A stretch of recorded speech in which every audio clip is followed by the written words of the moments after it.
So today is July 15th, 2021. My name is Maria Saldana and I'm here with Connie Chavez. Thank you for being here. Thank you for having me. I'm so excited. Can you start by telling me when and where you were born? I was born June 18th, 1991 in Lima, Peru. You're a Gemini. Yes, Gemini Cancer cusp. I love it. Okay, so in Lima, Peru. And where did you grow up? I grew up in Queens Village, New York, as well as Valley Stream, New York. Okay. And where is your family from? Different parts of Peru, but my family's from like Trujillo, from Lunahuaná, from Cajamarca, from La Victoria, Cieneguilla. We're really throughout like the northern part of Peru, and then like centralized Lima. A lot of us have migrated to there. Cool. Okay, so you were born in Lima, you grew up in Queens. Would you share a little bit about your relationship to your Peruvian identity? Oof.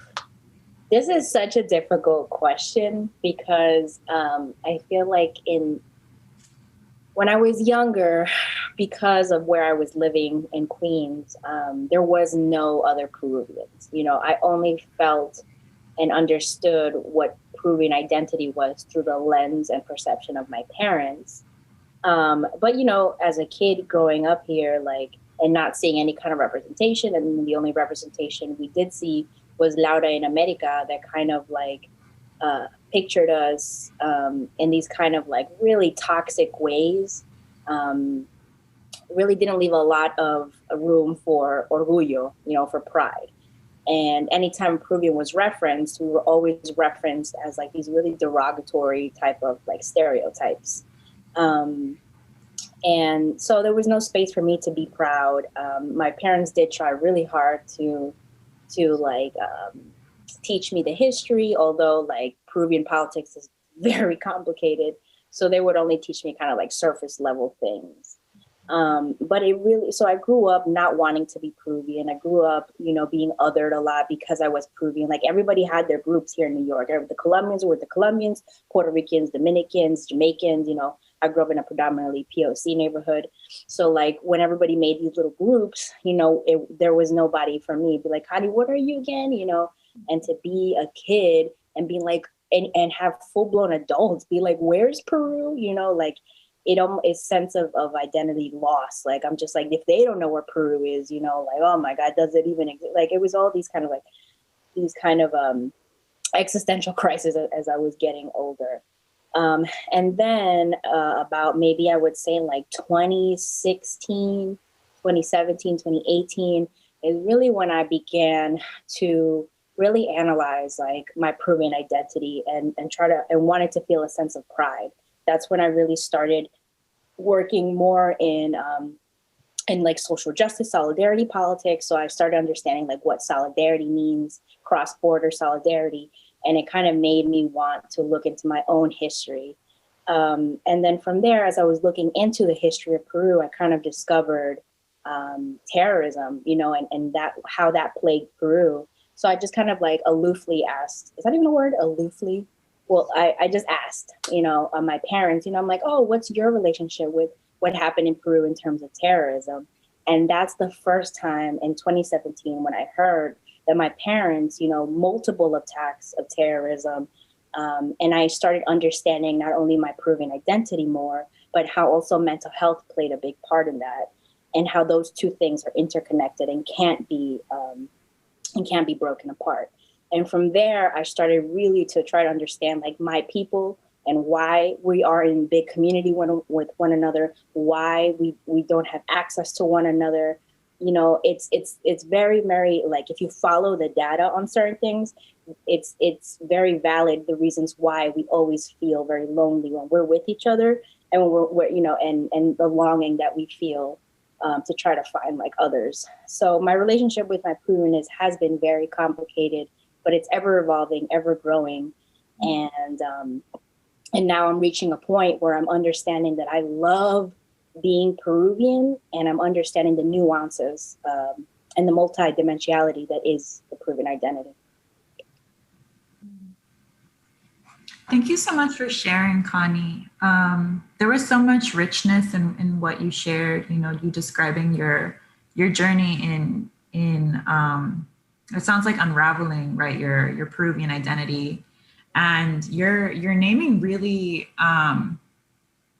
like really crucial points into how I think a lot of folks maybe come into understanding their identity, right? So you're naming one, growing up in Queens, right, New York, and not seeing, you know, other Peruvians or being surrounded by other Peruvians, right? But then even hearing these questions of like, oh, you know, like, where is Peru, right? Like, and I imagine that like felt like an erasure almost, right? So feeling that erasure and you naming, you know, that loneliness, the longing for community.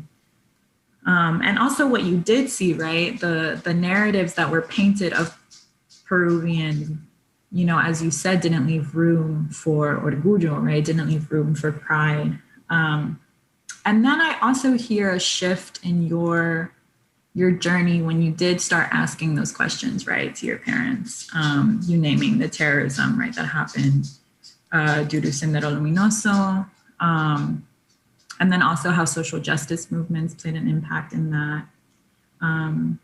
Would you like to expand a little bit about where you're currently at in terms of your Peruvian identity? You named, you know, you're loving being Peruvian, and you're also seeing these nuances in that identity.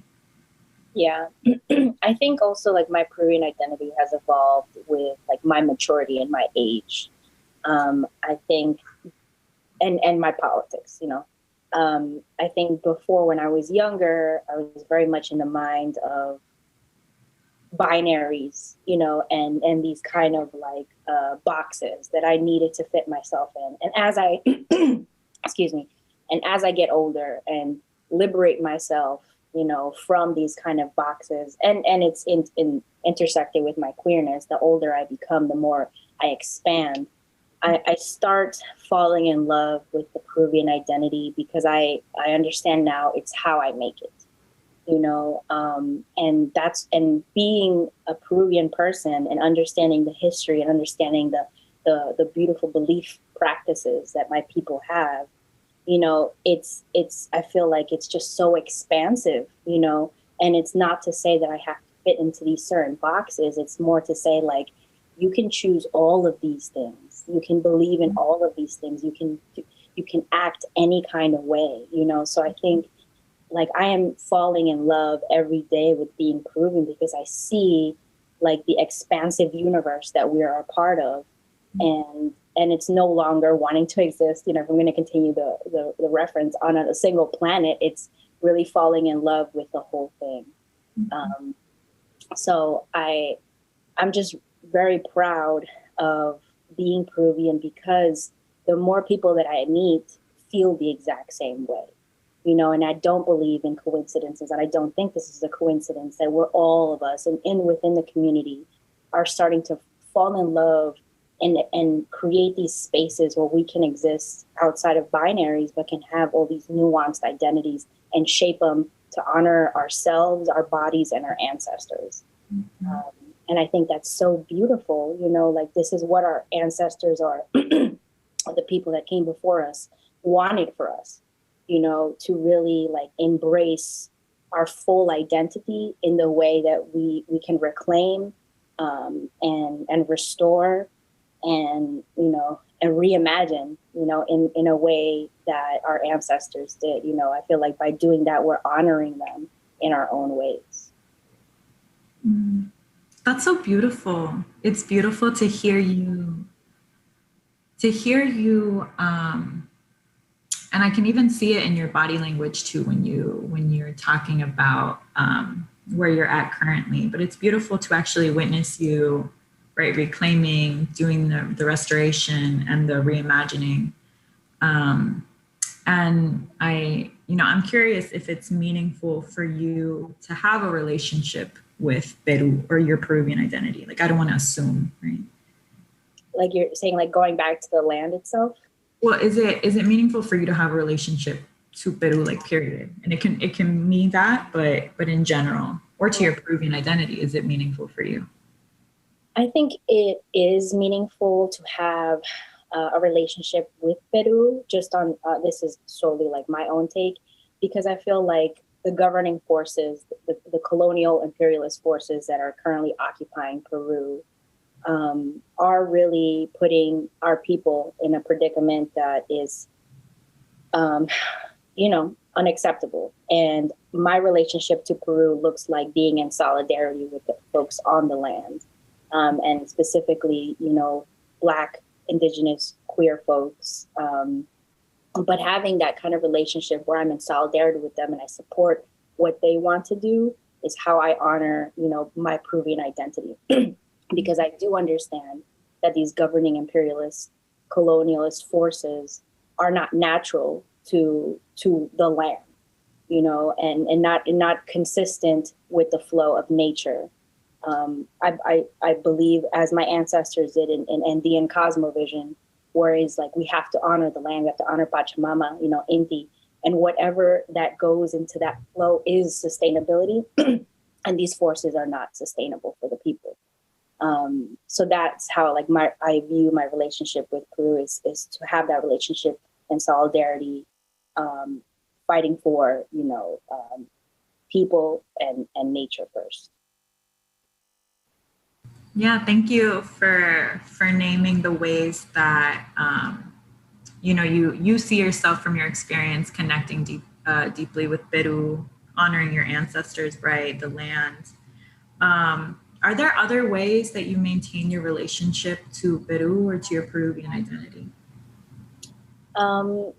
I do try to learn as much history as I can, as I'm a consistent student of different philosophies of Peru. Right now I'm trying to learn and reclaim as much as I can Andean cosmovision. But I do hope to one day go back to Peru, since my body, anytime I go back to Peru, I feel like my body remembers that this is the land that I was born on, or that my blood and my DNA are connected to this land. And, outside of the imperialist forces that are in Peru, I feel like we are indebted to the land. So that another way that I honor being Peruvian is to one day be able to go back and support the land itself, because just how I am a resilient human being that is consistently evolving and queer, the land is queer and ever evolving and expansive as well.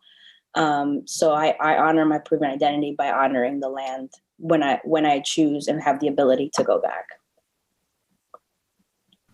Yeah, that's beautiful, Hermana. And also, I'm already hearing the ways that you see connections between your Peruvianness and your queerness. And we're going to touch on that in a little bit, but I'm curious as to how the experience of living in the diaspora has affected your Peruvian identity, right? You already touched a little bit about what it was like to not have, other Peruvians around you when you were growing up. But I'm wondering, one, where are you currently? Are you still in New York? Yeah, I'm still in New York. And then also, what was that experience like of living in the diaspora? Yeah, it was, I always can't help but think about who would I be if I still stayed, if my family and I weren't pushed out of Peru, because to my knowledge, before 2017, we immigrated here. That was the term we used. That's the term my family used. We immigrated here. But the truth is, once I got to the root of it, is that we're refugees. We were pushed out. We were displaced. And living here in the diaspora it's like poetry. There's a lot of beauty, and then there's a lot of darkness in it, and I think it has a lot to do with me coming home to myself and being at peace with myself, as to why I struggled so hard to accept certain things and like the outside forces, of people's like perceptions and just being young and really like what's the word? What's the word when you take it in and you being impressionable? Impressionable, yeah. But I just feel like the diaspora was a difficult place, but it was the journey that I had to be on. As I was mentioning, like it's just hard being the only Peruvian, being the only kid, being so young and just kind of like adapting to where I go. And so when people would stereotype certain things about being Peruvian, I was like, oh, that's probably right. I am probably like that. But, like if I am to reflect now that I've turned 30, the diaspora really shaped me. I am an activist. I'm an artist. And even though I felt a great loss that I couldn't name because I wasn't in the place that I grew up in, I am thankful for being shaped by the diaspora, even though it's such a weird place to be, because it feels like I'm not supposed to be here. My body doesn't feel at home. And I know my plans for the future are to go back. So it's the land always calling me. But, like I don't believe in coincidences. And while it hurt being here in the diaspora, I've come to be at peace with it, and understand, the political, the emotional, nuances, and realities that come with it. Absolutely. And as you're speaking, I can't help but to think, right, what that journey was too, right? Because I feel like there's a very real physical form of movement that your body went through. When you migrated, right? But even in the shift of language that it is to recognize that your family, were refugees, were pushed out because of what was happening in Peru at the time, yes, there's physical movement, right? And I also hear you naming being called by the land in Peru. But I imagine that there was also emotional movement happening, right? And you've touched on it a little bit. I'm hearing you name that there were a lot of outside perceptions, right? You absorbing them, and those aren't things that just, right? Those aren't things that are just kind of pushed to the side, right? Regardless of where we are in our identity journey, that that we can make peace with those perceptions. It's still stuff that we hear often, right? These narratives of who Peruvians are, what they're like. We often hear them, and I hear your loss, Hermana. I hear you name it. And I think it is a loss, right? I think that I hear that you've made peace and are making peace with being shaped by the diaspora, being here. And I also want to, validate your loss, because it is a loss, and it is also a different, I think, form of loss when you gain knowledge later as you're older about what it actually meant, right? To move from Peru, to migrate, right? But to be pushed out, right? What that shift was. That kind of that new information that my parents presented to me, like in 2017, after like not having language for what I felt, like just being like, why, being young and not really understanding a whole lot. I was just like, wow, like what is this kind of anger that I'm constantly feeling? And it is because like intergenerational trauma gets passed in the bloodline. And I was in my mom's stomach when a lot of terrorism went down, when economic policies were passed to push people out, and destabilize the economy in the name of combating terrorism, we now know that that was ridiculous, but it's just growing up with these kind of like mental health issues that I couldn't name. And then like the cultural stigma of not being able to have access to that kind of like understanding and support. It was hard. And then in 2017, you know, kind of being thrown for a loop, the rug got pulled underneath my legs. I never know that American expression, but the rug got swept under my feet, whatever. And I'm just like, wow, I feel so sad, but this is probably the most validating thing I've ever heard. You know, like to and just to like understand like my actual history of my migration story, you know, in 2017, like was just like it was a lot, man. I really did go through like this kind of like depressive period because I was like, wow, you know, like I'm getting to know myself for the first time. And I don't think it's in coincidence that I also came out around that time, you know, like, because I was just like, wow, like everything I've known was a lie. What else do I have to uncover about myself that maybe that I didn't understand? And that's why I say I'm at peace with certain things. Obviously, they still do hurt, and obviously, I still do mourn. But I feel like much of being here in the diaspora, as tragic as it is, brought me a lot of awareness, you know, that I'm very thankful for. So, yeah.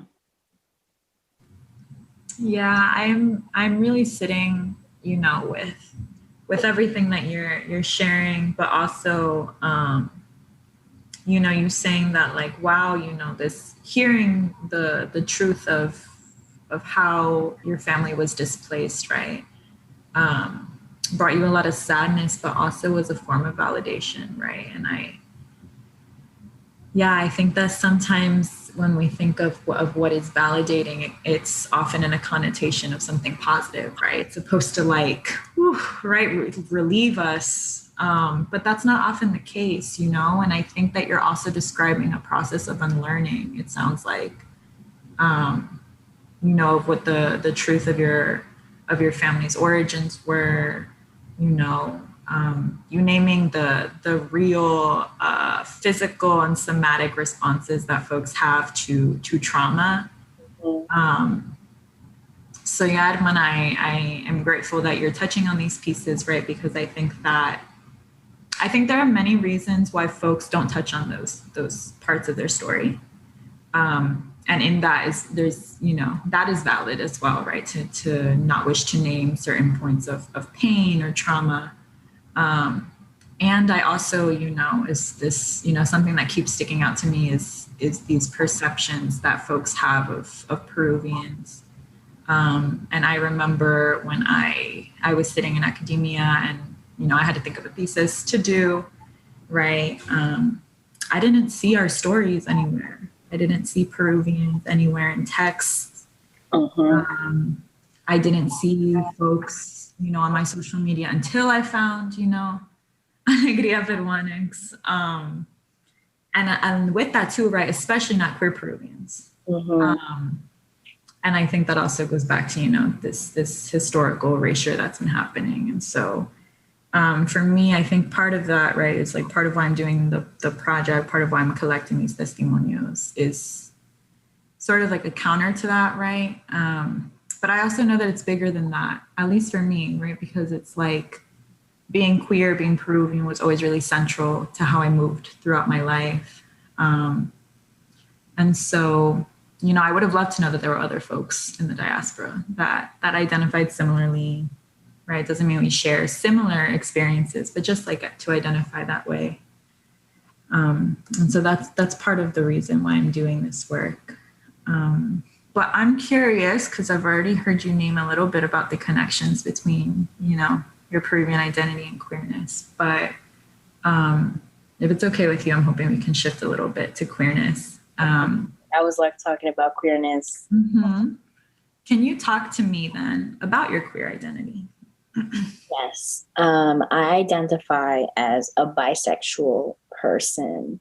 I came out to myself. Like, I feel like I've always known, you know, and in coming out to my siblings, literally when I came out to them, they're like, yeah, we know. Thank you for sharing, but we knew, girl.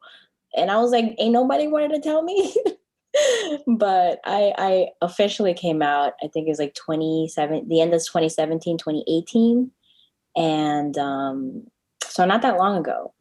But I've always engaged in queer ass things since I was a kid under the guise of we're having fun, like woo, you know, but if looking back, I'm like, wow, no, like I really wanted to be with her, or I really admired her and wanted to kiss her, you know, like it's been a really interesting journey being a person that is bisexual, and in the ways that I was able to grow in my awareness of what a bisexual person is.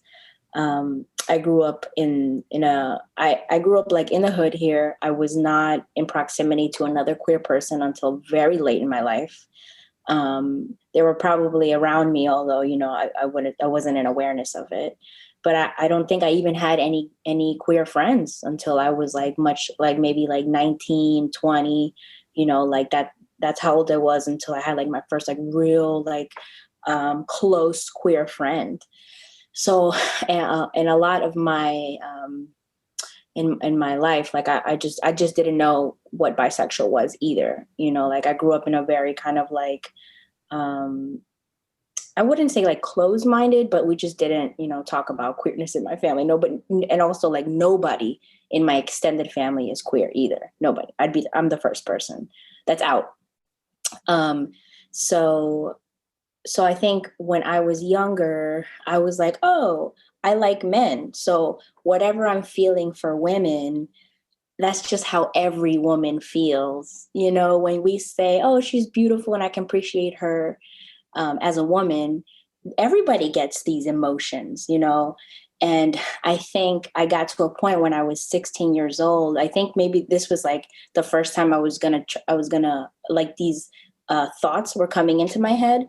Like I remember being on the bus and like this beautiful woman like stands up and like walks out of the bus, and literally my jaw drops. I'm like, and I'm looking at her, like following her with my mouth open. And my friend that was sitting next to me, she was just like, yo, stop looking at her. Like, close your mouth. Like, what are you, gay? You know? And I think that was kind of the clavito that made me stay in the closet longer. You know, the lock that closed the door to be like, whoa, whoa, oh, oh. So in my head, in my young brain, I was like, I'm not going to be accepted by my friends. This is something that's not good, you know? And so I think that kept me in the closet for a long time. Again, young, impressionable, you know, easily adaptable to things. And I was like, no, you know. So then as I grew in my knowledge of what, you know, being a bisexual person is, I was like, oh, you can like men and women. And so when I say I appreciate a beautiful woman, I have these, it's not because I can appreciate it, it's because I have a crush on her. I'm like, wow, you know, like all these things finally started kind of clicking.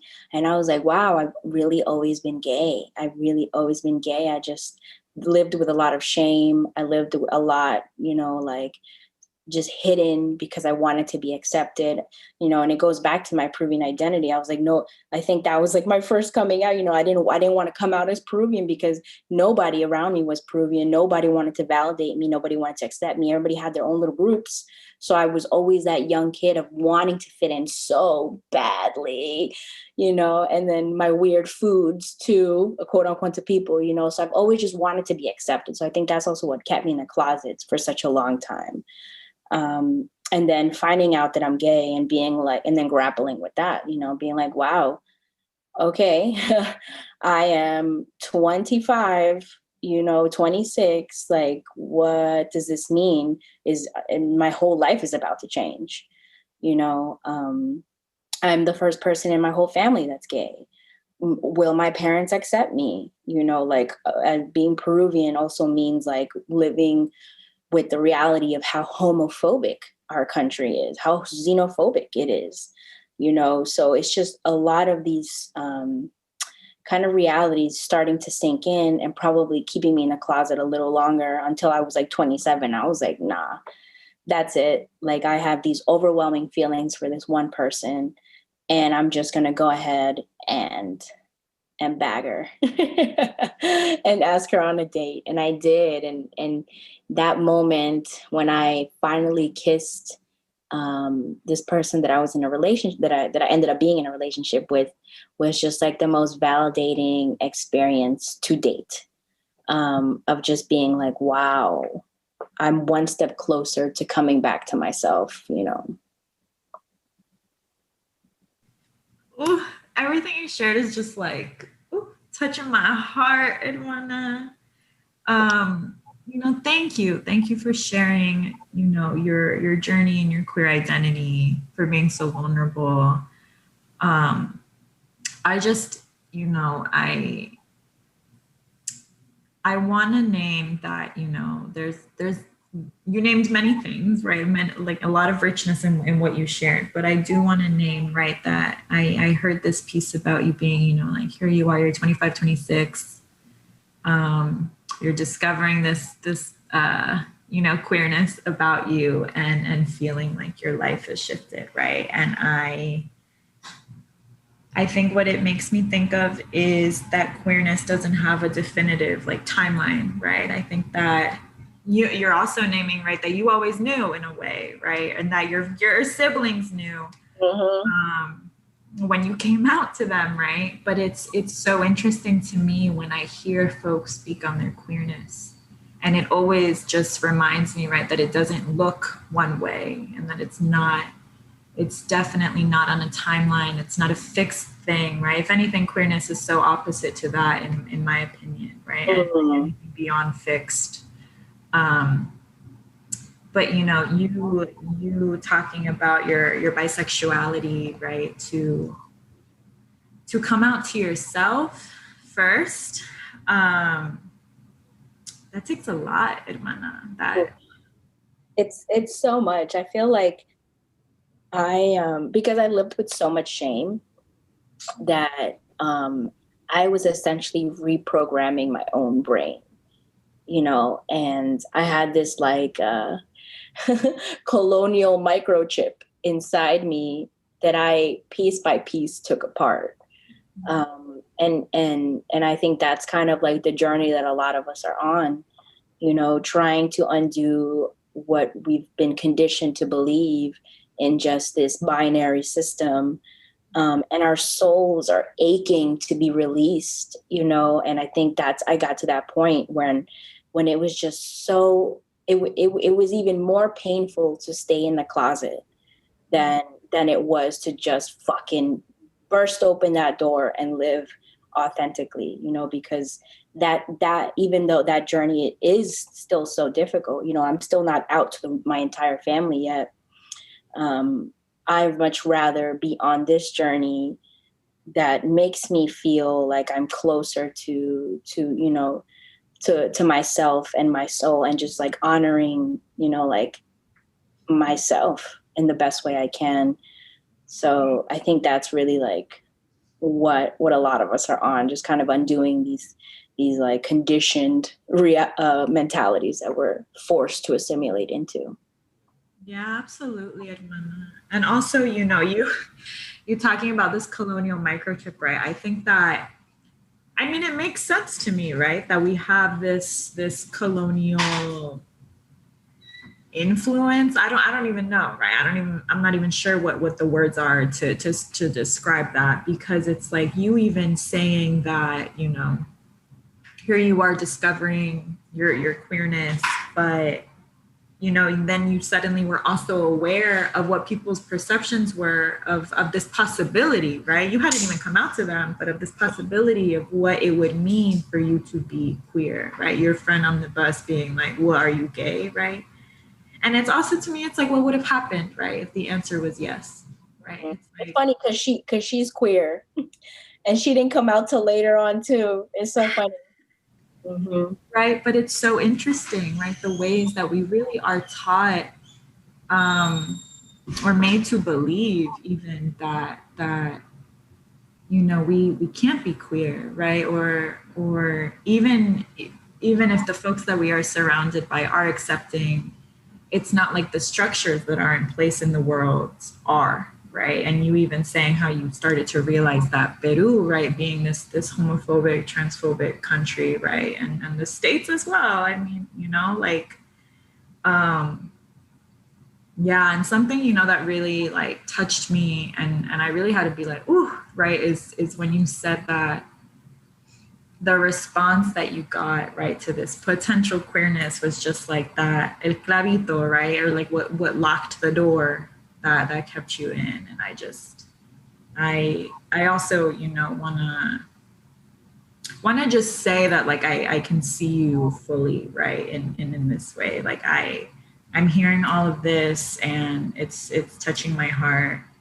And also I hear at the same time a lot of like, I don't know, like confidence. I can see it in you. It seems like you've gotten to a place, and you can correct me if I'm wrong, where you feel like, I don't know, at peace with it. Yeah, I've been over the last like year, I started saying that my favorite part about myself is my queerness, because it is just infinite, like I feel like being bisexual is also on a spectrum, and every day when I wake up, like I want to dress a different way.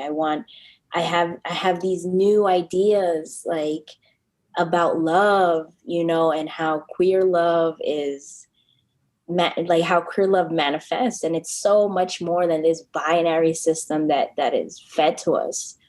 Like queer love to me looks so many different ways, and it's just such a reminder of how the depth that exists in human beings that a lot of people don't honor. Like it really is. I feel so confident because I feel so surrounded by love. And it's just been a real beautiful journey, in understanding my queerness, in having these interpersonal relations with people, very much based in love, and safety and support, and just like ever expanding. It's just really is like my most favorite part of myself, my queerness. I love that. I love hearing that and seeing it, right? Being able to bear witness to you loving, right, your queerness. You named how you are feel surrounded by this love. I'm wondering if you want to expand a little bit on what queerness means to you. Oof, what queerness means to me, man. It is home. It is home. It's just, I can't even begin to put words into what queerness means to me, but I can say that like queerness is just safety, is love, like it's so many things at the same time, like I don't know, man, like there's really no words that I can use to describe the depth that is queerness and how much it means to me to have brought me back to myself. Queer love, like always, queer love, like, or just queerness exists as a reminder that whatever is in front of us can expand as well, is all on a spectrum. So everything that we've been taught, can be thrown out, because queerness is that kind of like reminder that we don't exist for this, like these boxes, this consumption, this kind of like reality. We exist on a completely different reality, and it just makes me who I am. It makes me resilient, and it keeps me asking questions. It keeps me asking myself, am I being authentic? Like queerness is so much more than just like an identity. It's a belief system. It's a practice. It's liberation. Like queerness to me is why I go so hard as a movement mommy. Why, like it really is. It's just so much more than an identity. It's fuel makes me propel forward, you know, like its source.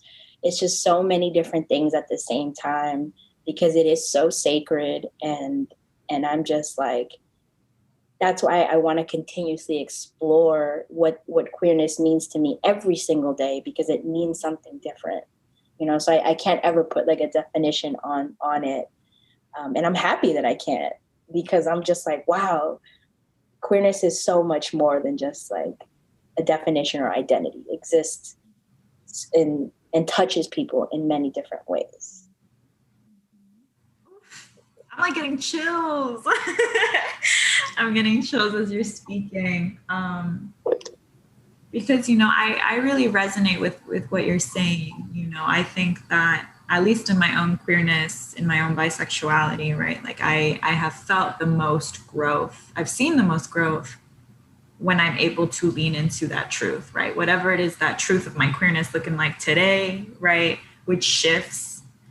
I have felt the most expansion. I felt the most freedom. And so it's beautiful to hear that, you know, that it's coming up for you in that way as well. And yeah, I think that it's fine, right? I think that it's fine to not be able to define queerness. I feel like that's maybe the point, right? Because I think that when I talk to people about it, everyone thinks of it differently.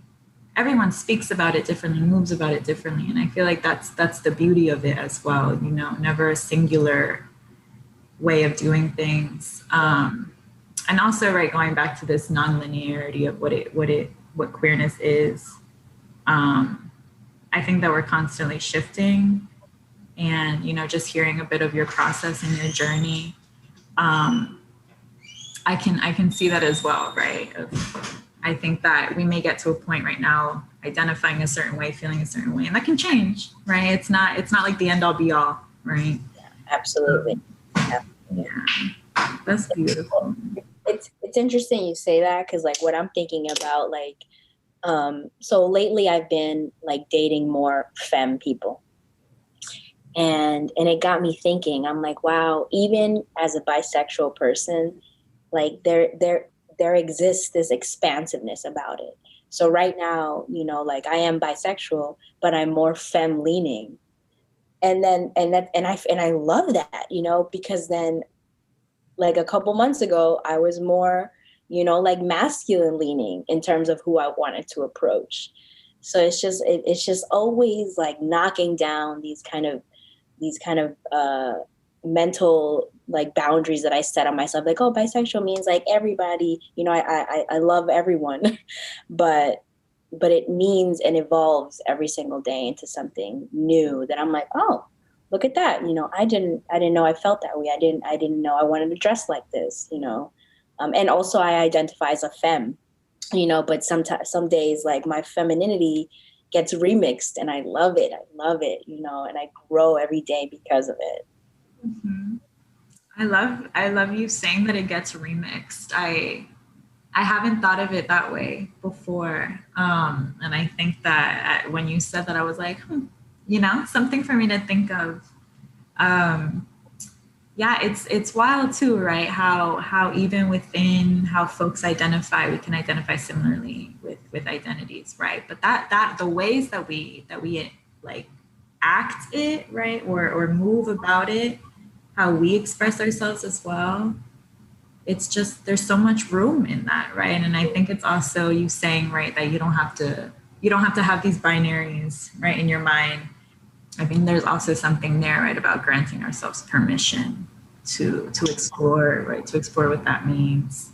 Mm-hmm. Yeah, absolutely. Queerness asks that of us, you know. Like, I think that's why I just ask a lot of questions in just like my daily life, because I'm queer. I'm just like, wait a minute, everything that I've been taught is a lie. So what else, you know? Like, I'm like, how can we pivot in this? How can we be more creative in this? You know, so it informs my personal and professional life, just being queer, because I'm just like, please, I'm like, there's a different way to do this, okay? Like, no. You know, like I always see that there can be different ways of existing, and the way that I show up for people too, I'm just like, well, those two things can exist at the same time, you know. So it makes me a better person being queer, I feel like. Absolutely. I have to like I agree with that in my own sense. I feel like if I mean, I don't know who I would be if I wasn't queer, right? I don't know. I don't see myself as not queer. Yeah. It's like wild to me, right? Like my life would be so different. But you were saying that it allows you to show up for people as well, right? I'm curious what queer community means to you, and if you found one, if you think that you found a queer community. Oof. Queer community, man, is life-saving. I don't think that I would have made it through those initial coming out years if it weren't for queer community validating me, because of what I had, the media that I was ingesting, and the mentality that I had. It was very negative. And then the bad stereotype that bisexual people have, oh, we're promiscuous, like I've always been promiscuous, by the way, but it's just like a different connotation to then also be queer. But it was just a lot of negative things that I kind of like that I held in as truths. So I just lived with so much shame, man. It was just an overwhelming amount of shame. And if it wasn't for people validating me, much like you were one of those people to live your authentic self, and be unapologetic about it. I was like, wow. And that allowed me to really finally understand, that queerness is expansive. I very much looked at it as very heteronormative, of being like, oh, this exists like this, and then this has this little box, and then this, but like being able to experience a community that just like opened up their arms and being like, if you say you're gay, you're gay, be like, that's it, point blank, period. And I was like, wow, whereas like with my straight friends, I started asking these questions, and obviously because they're straight, they would try their best, but they would be like, are you sure? Be like, oh, but you've been straight your whole life, so, and it's not their fault, like they just don't understand our universe. But if it wasn't for a queer community, like I really don't think I would have made it. I had it I think much like anybody, when they come out, like a depressive, deep episode. And if it wasn't for the community that I started forming, validating me, me seeing how y'all navigate your life as authentically and beautifully as possible, really gave me the strength and validation I needed. And now I feel like my queer community, I have a good foundation. But it's much like my identity continues expanding, like I keep meeting new people. I keep forming these beautiful relationships, and that's queerness again, just showing me that like love exists in many different ways and many different foundations. And I just find myself like every time I meet new queers, just like learning, and just being like, wow, like we are so beautiful and resilient, so yeah. So the answer to that is I found a queer community, but it's consistently growing, much like my queerness. Thank you for sharing, Connie. And I'm happy to hear that you were able to find those folks that did welcome you with open arms, because I think that to be able to find people right like that is very life-saving, I think, for many folks. I'm very lucky. Have those people, right, that welcome you and that allow you to show up fully, right, show up authentically. And I know that I have grown, right, in our amistad, in us talking about queerness. I have grown so much, right? And you asking me questions and us asking each other questions. It's been like just like such a beautiful process as well, right? I always feel that it is expansive. And I'm curious what it means for you to simultaneously identify as Peruvian and queer. You've touched on it a little bit, but it's scary. Like being the first person that's out in my entire family is just like, wow. So I'm the only one. I'm like, I know y'all lying, but whatever.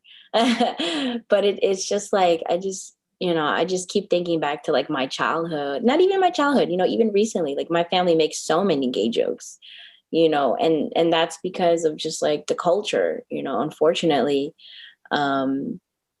And how repressive it is to be gay and queer and trans in Peru, so much so that, they're disenfranchised intentionally.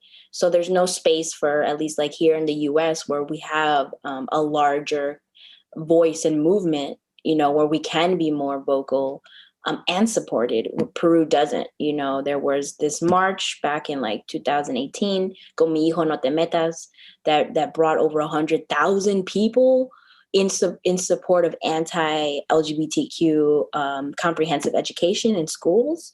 You know what I mean? Like that says a lot. It's and I think probably that's el otro clavito that keeps me in the closet, because it's so scary. Like I'll give you an example. Like when I came out to my mom, or rather when my mom asked me if I was gay because she saw me with my ex, my partner at the time, she broke out in hives. She popped a blood vessel in her eye, and then and because she couldn't hold, quote unquote, all this emotion and information, she told me to come out to my sister. She was just like, I can't take this. Like, I need you to tell somebody. And I'm like, no, girl, like, I'm not ready. Like, I'm still even discovering myself. And she's like, no, I need somebody. So, like, I think that, and I talked about this with my therapist, that was the other clavito that kept me from coming out to even to my dad and my brother, because I was like, wow, like someone who my whole life has told me, I support gays, I support the LGBTQ community. In Peru, my mom also, worked. She's a psychologist. She worked a lot with them, so it's just like a lot of interesting factors. And then here comes someone, her daughter being gay, and she can't handle it, so that left quite a trauma in me to be like, shit, like here people aparentando to be in support, but when it actually hits close to home, y'all don't support. But I am happy to say that now she's completely at peace. She supports me and she loves me, and she understands more of, like what she did was wrong, because I told her, how much shame I lived with, and then her doing, breaking out in hives and popping a blood vessel in her eye didn't fucking help. So, but it is scary, I can't still surpass how she reacted when I told her. And it just really makes me look at the wider Peruvian, the wider Peruvian community, and to be like, where I'm not going to be accepted. There's so much hatred and lack of tolerance. So it's difficult, thinking about being queer and then my Peruvian identity, and specifically like the politics of Peru now is very, very harmful and sad. I hear you, hermana. And, I recognize what it means, right, to experience, and then to also not just experience, but to grow up hearing these narratives and perceptions of queer folks, right, coming from so many places, right? So within it, whether it's in the diaspora, or whether it's from, Peruvians in Peru, what that actually does, right? And you saying that there are clavitos, right? Just, it's even hard for me to like think of that visually, right? These clavitos just happening, right? Because it sounds painful. Mm-hmm. And when you say, right, that your mother's reaction, right, not being able to surpass it, well, I think that's, valid. And I think that the ways that we move through that pain, right, when there is harm caused, or the shame that you name, right, I think that is also a process too, and so I hear you. I hear the fear. I hear you being scared, right? And I want to validate that those feelings and what comes up for you, right, when you think of your own experience are valid. But I'm also curious if you feel that if you feel that your identities coexist in some spaces. I feel like coexist in some spaces. I consider myself like an interfaith practitioner. And I live in the belief that we are, energy that's ever expanding. And we all inside of us like live on this spectrum. So it's not far-fetched for me, at least, to believe that we're all a little gay. And we all just lean, more towards heteronormativity and homosexuality. And because of these colonial factors, some get pushed more towards one side of the spectrum. So in terms of like these intersecting, you said intersecting, what was that? Overlapping identities with folks. Because of just like my experience of being quote unquote like straight the majority of my life at this point, I have like a deep compassion for people, and I try to really understand people, and meet them where they are if they're being kind.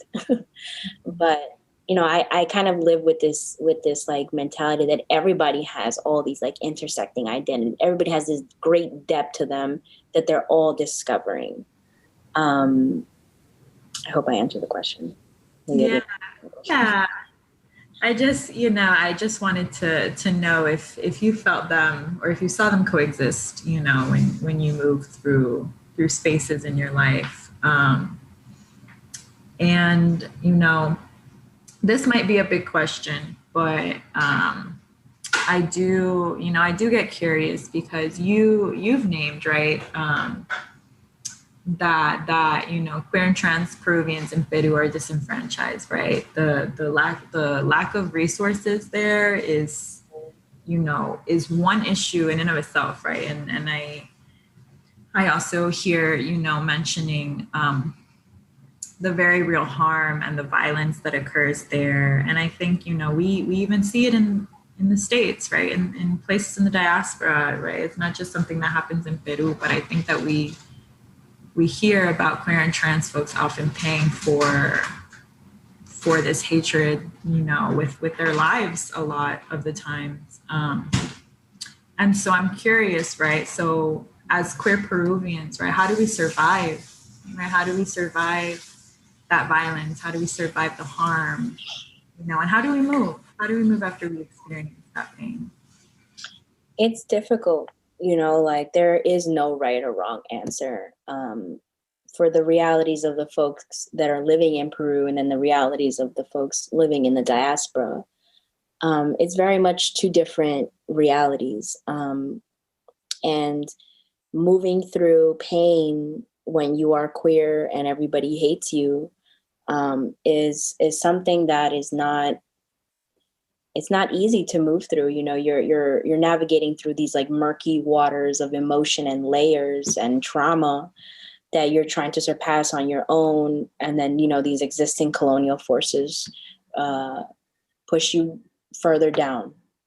But I think the only way we really can move forward is to be in solidarity with one another, to really do like things like that you're doing, like archiving our stories, listening to people and their needs. That, like I was saying, in the diaspora and in Peru, it's two different realities. And the only way we can truly be in solidarity with one another and do the most good and be the most supportive is to listen to one another. Because even in the diaspora and in Peru, these communities exist in many different ways. There's indigenous queer communities, Black queer communities, like Amazon, in the Amazon, like there's very different factors that contribute to the access of information and resources. So I think like the queer community here, at least in the diaspora, our history tells us that the only way we can move forward in this liberation of us all is to come together and be in acceptance of who we are. You know, like here in New York, like the Stonewall riots began because a Black and brown trans woman, you know, started the queer liberation movement, but yet they were forgotten, you know, and they were demonized from the Women's Liberation March. They quote unquote did not want a man leading this kind of movement. So, and that was it's a good lesson to remember that queerness is expansive, you know. So I think the only way we can move forward and to support like our queer siblings throughout, like globally, is to just continuously listen and be in solidarity with each other, because we all as individuals know what we need. You ask someone what they need and they can tell you what they need if they're in a moment of crisis, and risking their lives. So I think as queer people, we just have to honor our history and open up our minds, and support one another, because queer people are under attack globally, you know, and in the small places that we can exist as authentically and as freely and as liberated as possible. It's a privilege that we now have to undertake as a responsibility to bring other people into this liberation. Because if I'm just to look at my own experience of just liberating myself from heteronormativity, it was the most validating moment of my life. Everyone should be able to feel that. Everyone should be able to experience this. And that's really how we begin to heal our world, you know, just being able to be our authentic selves and not have to put these kind of shackles on ourselves in order to be digestible to a system that doesn't even give a fuck about us. Thank you, Connie. And you know, and everything that you shared, right? I think it makes me go back to what you said earlier, right? About the ways that we can reclaim and restore and reimagine, right? It sounds that, you know, in the ways that you view this, this critical point of work, right? You are doing it through solidarity and in allowing folks to name their needs, right? That's so important. And then to see what is possible to meet them, right? And I think that in for me, storytelling has always been a way that like I think I've seen that possibility, you know, become a reality, because I think that even in naming it, right, naming our stories, sharing them, it's almost like there's like a radical potential, right, that's generated, right? We're able to shift. That's so powerful, Edmunda. Thank you for sharing all of that. But also like, thank you for putting this all, you know, like archiving this, because like it's like this kind of like what we're doing just makes me think about, you know, Pedro Castillo when he got elected, and like all the queer and trans folks that voted in favor of him for the sake of the country to move forward to the progressive left. And I don't want our stories to get drowned out in his victory, because queer folks, you know, stepped up and voted against their own livelihoods in favor of socialism, in favor of the progressive left. And if these like, and archiving this is a way to listen and remember, you know, and keep the legacy moving, that we did not support him, but we're doing this because we care about our country. You know, like if we're looking at, you know, true people that really step in a country, I don't want us to be forgotten. I don't want queer and trans people to be forgotten, because at this moment it's just like patriotism and like the military, but rarely, if ever, actually, are queer and trans people looked at as the folks that are the true patriots, because they're putting their lives on the line for progression. You know, so archiving our stories is so important because I don't want our narrative to be forgotten, that we put ourselves on the line for the sake of the country. Yeah, thank you for naming that, Connie, because I think that goes back to this erasure, right? The like how historically just queer and trans folks have been erased, and even naming Marsha P. Johnson and Sylvia Rivera, right? These trans women of color who started the Stonewall riots, right? How they even are erased still, right, in the narrative of gay rights, of liberation, right? And I think that, again, right, naming them is a way I think that we're able to then shift, right? I really do believe that in naming this, and you naming what it has meant for queer and trans folks, once again, to be left behind, once again, to have to act against their livelihoods, like you named, I think it's meaningful, at least in my eyes, right? It's meaningful that is named, right? That sacrifice is named, because then, the hope is that in the present and in the future, right, as we continue to move and to meet new queer people or meet other Peruvians, or just in general, right, globally, as we continue to connect, that doesn't happen again, right? That's the hope, right? That we're able to learn and unlearn in that, right? Yeah, I'm holding everything that you're sharing, and I feel it in my heart, and I feel it in my guts.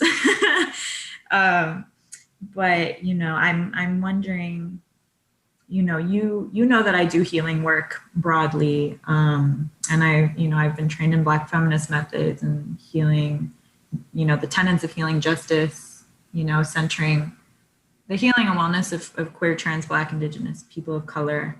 And I get really curious as to how folks, center wellness, how they are healing, how they view healing. And so I have a few questions on that. Before I get to those, are there any other identities that you feel are salient to you that you would like to share with me? Identities. I have so many.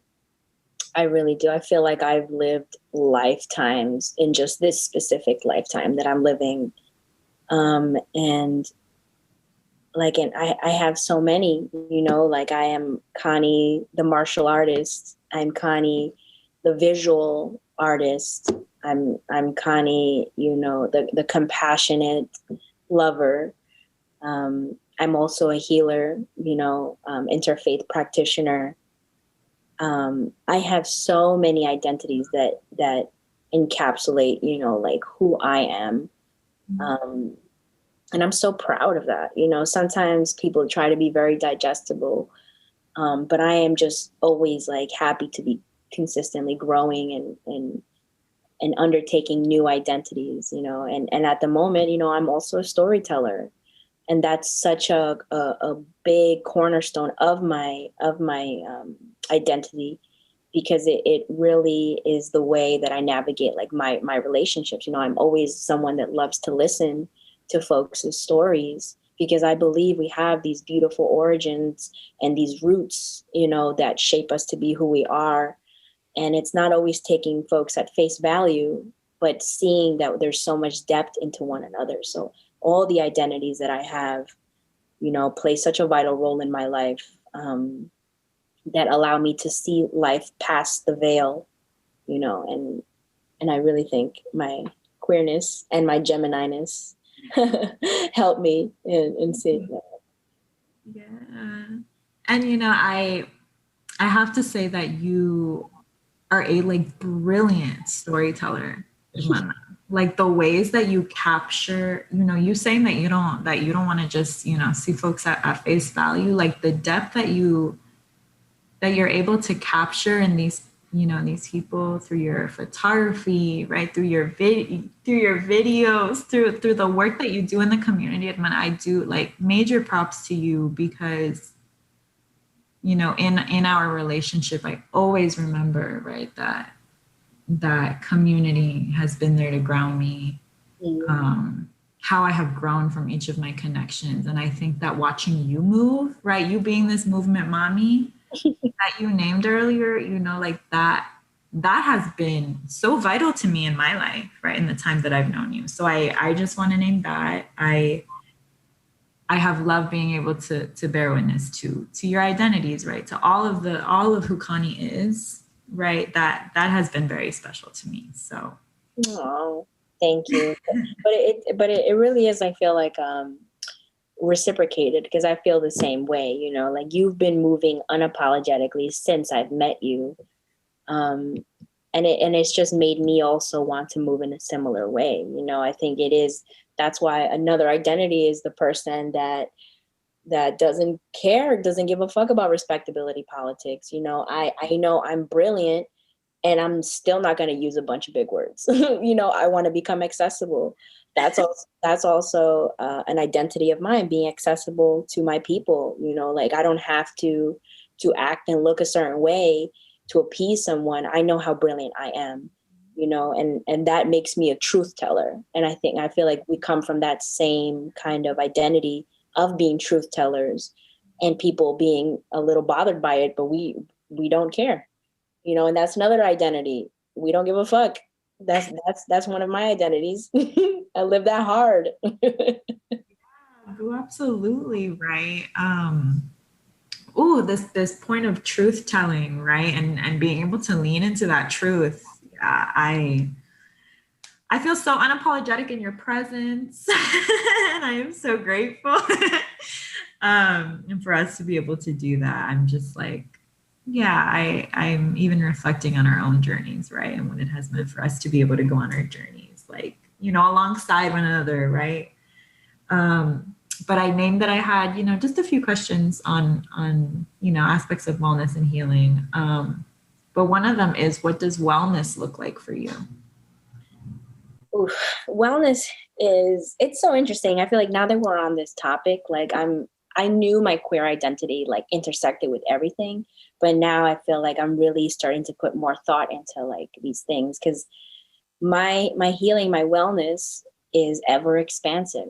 It's every single day I wake up, I ask my body what she needs, you know, and that to me is wellness, is being able to meet my body where it's at, and give it what it needs in that moment. So wellness to me is being in alignment with my body, with what my ancestors are asking of me, and be able to navigate from a place of you know, evolution, a place of love.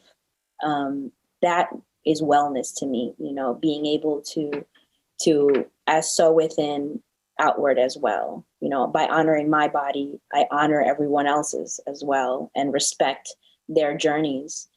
You know, wellness is also meeting my body where it's at, meeting people where they're at, and being okay with that, you know. Yeah, absolutely. You know, thinking of wellness as expansive, I think also gives us room, right, to be okay with accepting what it is that we need, you know, in a given moment, right? Because that's also going to shift. And so what about healing? What does healing look like for you? Oof, healing is a lifelong journey. I do a little bit every day to try to heal. And, you know, it's non-linear. So we know that it's messy and it's hard to follow. But healing is very much like, it goes hand in hand with wellness for me. You know, like I have to, because I was never honoring my body as highly as I do now. It is just so important for me every single day to check in with her. You know, like we spend so much time adorning our external life, but yet a lot of us don't put as much time and effort in adorning our internal selves.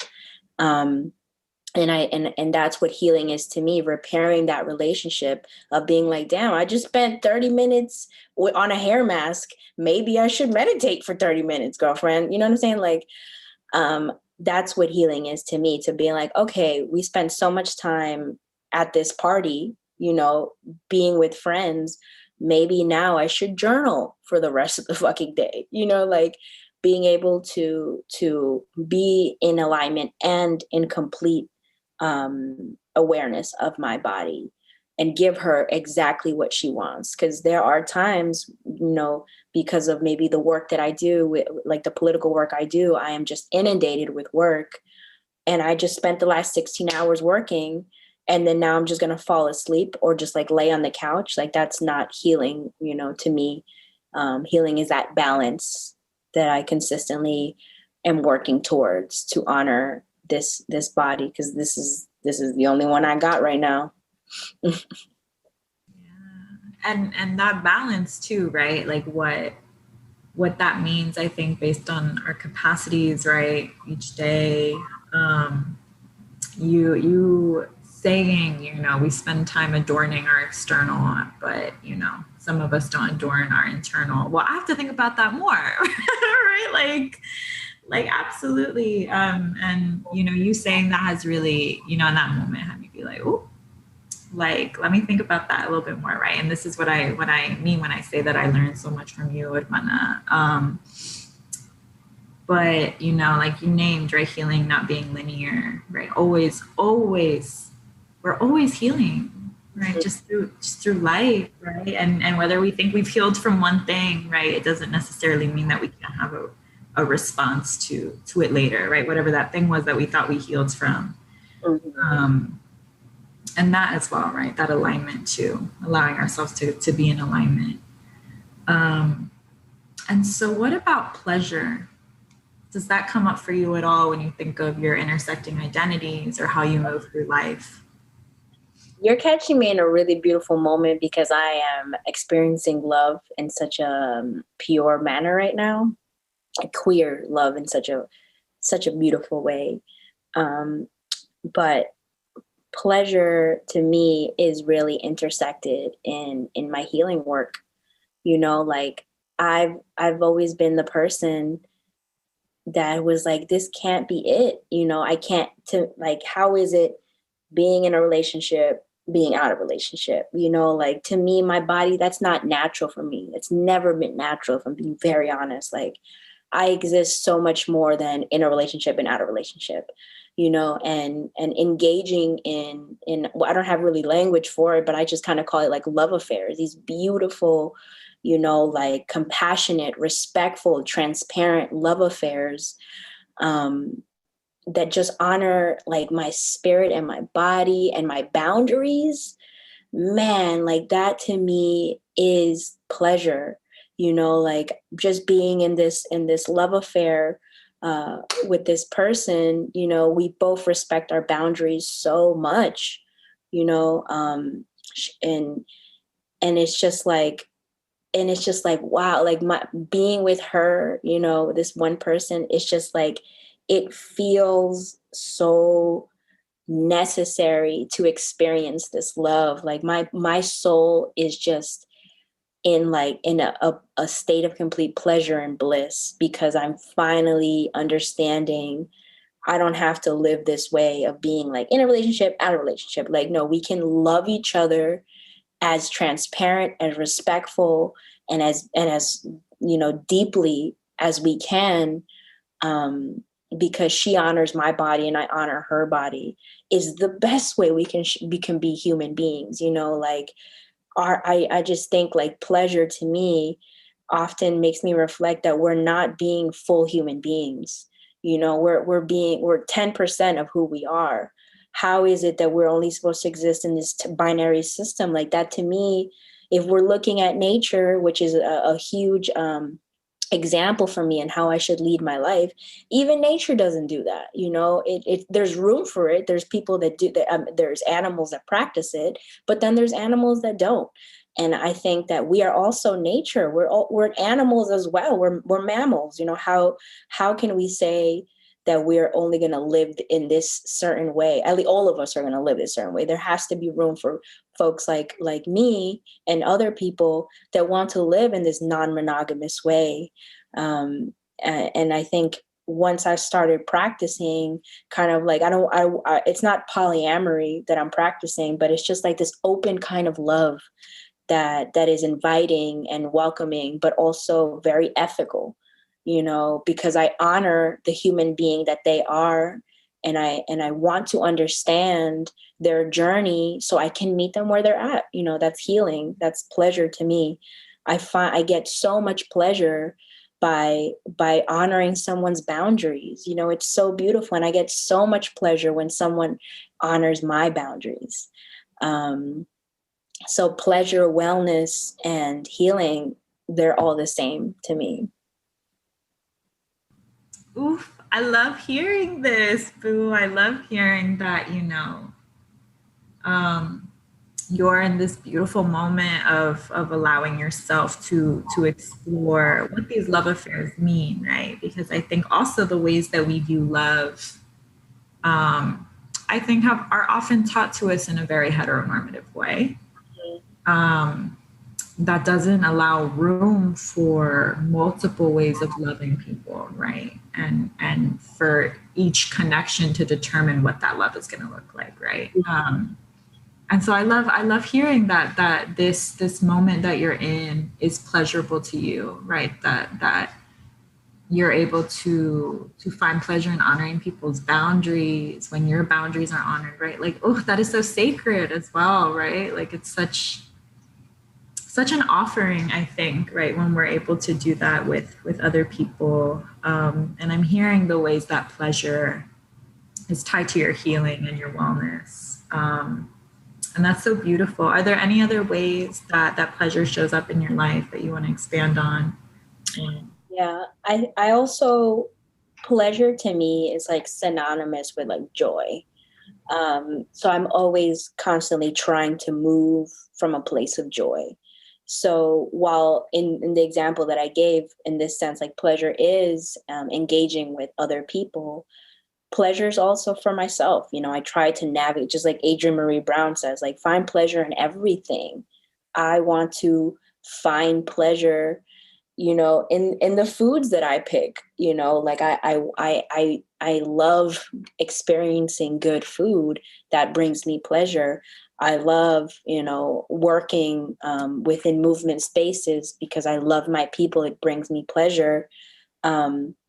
And it honors, what my body is telling me. My body has always been an activist, honestly. Even before I had like an awareness of what that was. My family is resilience, so my body just craves for this type of pleasure. But also like masturbating, it is very important for me to catch an orgasm, to give myself an orgasm, because this is my body and I feel like a sense of control, as a sexual sexual violence survivor. Like it is so important for me to be in control of my own body, and to give myself that orgasm that nobody can give me. So yeah, joy, pleasure. Yeah, that joy. I love hearing that. I love hearing it come up for you. And also, you naming bodily autonomy, right? This agency. Mm-hmm.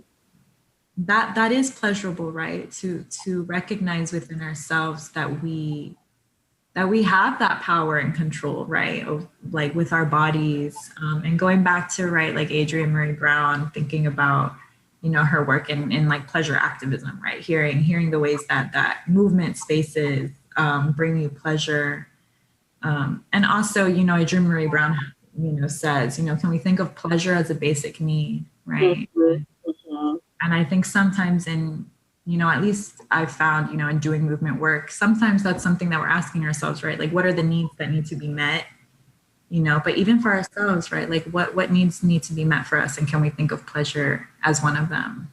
Right. Absolutely. No, absolutely. I feel like the majority of my life was controlled by these outside forces that now I'm choosing, I'm reclaiming my time, reclaiming my body, being this like unapologetic person who says fuck you to respectability politics and does radical work, socialist work, because those were the forces that controlled me before my awakening, before my awareness.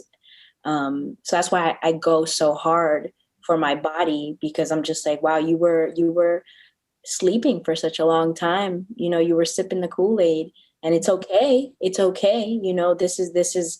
This is something that had to come with time. But now, because of just that kind of oppression that I lived for such a long time, that I'm just like, I have a responsibility to myself and my body and my people. Mm-hmm. Yeah, boo. And I even hear you naming time, right? And I think often, just thinking back to like how we speak of divine timing, right? Like, those things I truly believe are revealed to us in divine timing, right? So you were asleep for this period of time, right? Well, the point that you woke up, right, was in the moment that it needed to happen for you.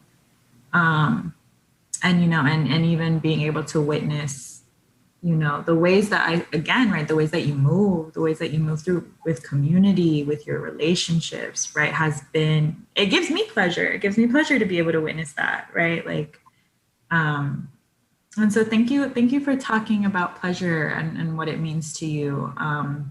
It's always my hope that pleasure is just something, right, that comes up for so many of us. But I only have 2 more questions before we wrap. And one of them is, what do you wish for yourself? I wish to continuously evolve. Like, I am so excited to see who I am going to become, because this moment is so exciting for me. Like, I try to listen to my ancestors very intently. And they give me signs all the time. And because of those signs, I feel like I am on the right path. I'm starting to feel like I'm supposed to be doing this.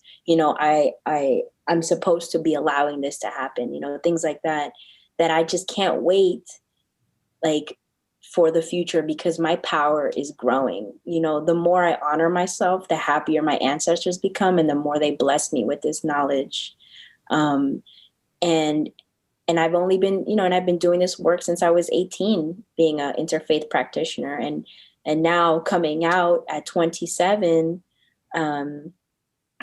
brought me this new kind of awareness that I would have never thought I would have had, like, so now, and I'm reminded that these periods in our lives are going to keep happening. I'm going to learn more things about myself, maybe more things about my family. And now, as I'm reaching 30, I became 30, when I turned 30, new awarenesses came my way. And that's something that at 27, I also was like, wow, like when I came out, I was like, ooh, there's nothing else in this life that's gonna, throw me for a loop. But clearly I was wrong, so I just can't wait for me to continuously evolve, continuously learn and honor my body and my people, as best as I can, show up for life the best way I can.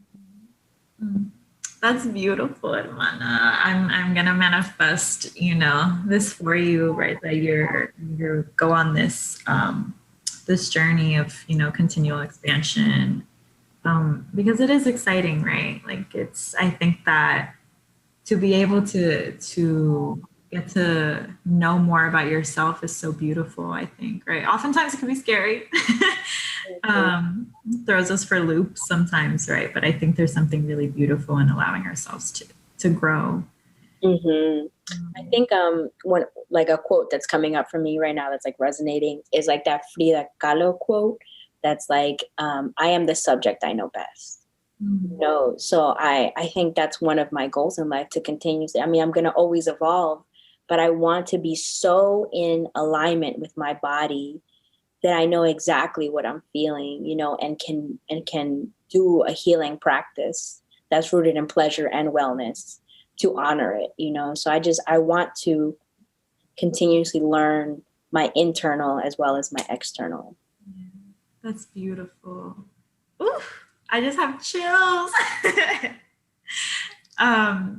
you know, and in thinking of what you wish for yourself, I'm wondering, what about for queer Peruvians? What do you wish for them, for us? Oh my goodness. Liberation, pleasure, community, safety,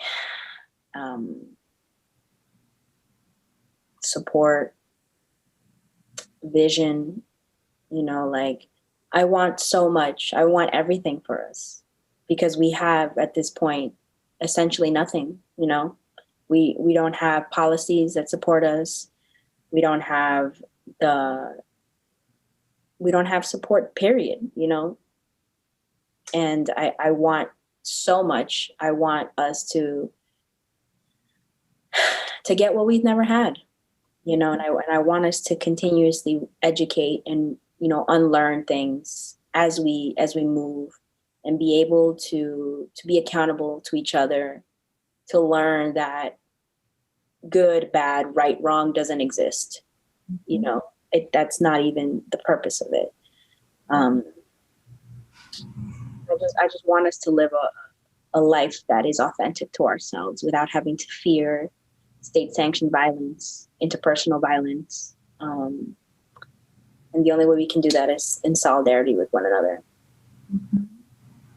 Yeah, absolutely.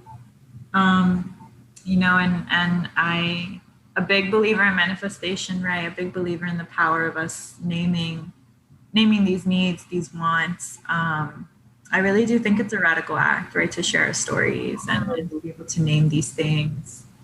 And then to see how we shift, right? How we shift personally, collectively. I'm so grateful, Edwin. I'm so grateful that, you know, you have been like my support through this entire project, through this, you know, my work, just, and outside of, right, my work, just me as a person from the beginning. And I am forever just so grateful to you and for you to just like sit with me and to share your story. It really means so much. I don't take it lightly. And I tell folks at the end of all my interviews that I really do sit in gratitude, right? Like it takes me like, ooh, like I sit here at the end of these interviews and I'm in deep, deep gratitude. And I'm just so grateful, Edmana, like really, really for all that you've shared with me, for continuously sharing yourself, you know, in all the spaces that you occupy. And yeah, I have such, you know, deep love for you. So I have so much gratitude for you, love. I really do.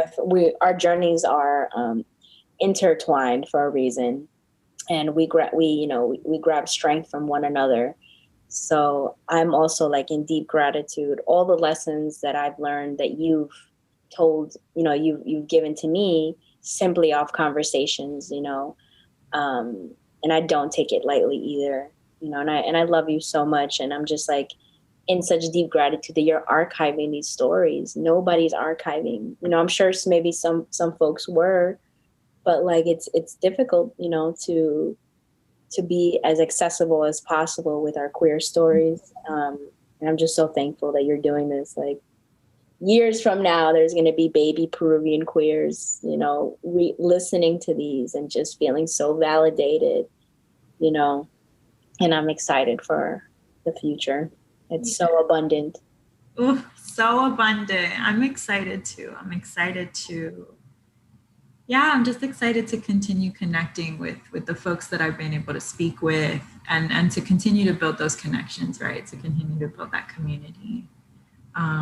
And yeah, you know, like I think about that sometimes, who's going to listen, right? And who is, right? What are folks going to learn? And yeah, I'm excited. I'm really excited. I feel a lot of radical hope for what's going to come.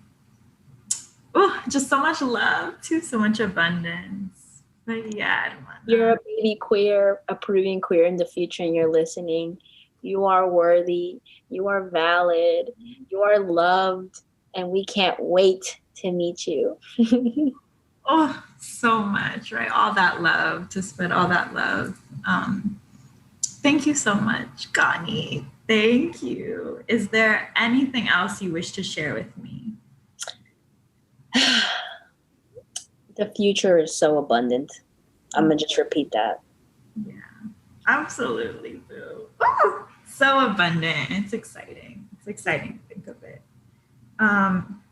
Okay, my love. Well, those are all of the questions that I have. So if there is nothing else, I can go ahead and stop the recording.